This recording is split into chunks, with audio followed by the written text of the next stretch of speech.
Gandang hapon. Ako nga pala si Alexander De Luna, guro sa pamantasan ng lungsod ng Marikina,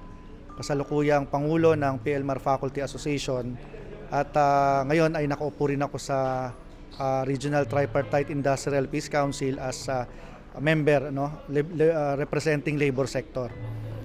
Yung kanina, mula umaga hanggang hapon, na Peace Summit ng Polpil, napakahalaga nito,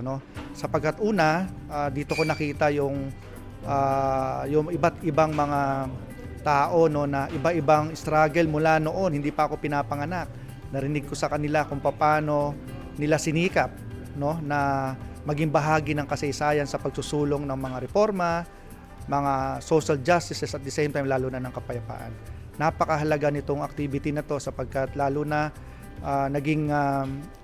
nakita ko rin yung mga kasama ko dati, yung mga elder ko na ngayon mga iba nasa gobyerno, iba patuloy na nagsusulong pa rin ng social justice, ng mga reforma at kapayapaan sa ating bansa.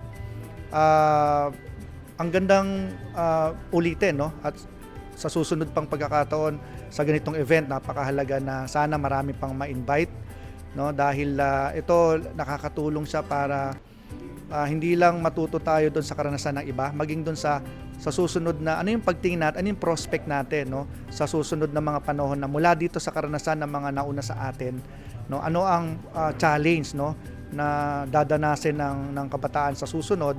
na ang tulay, ang bridge niyan ay yung karanasan ng mga nauna sa atin. At nagpapasalamat ako dahil naging bahagi ako ng aktibidad na to,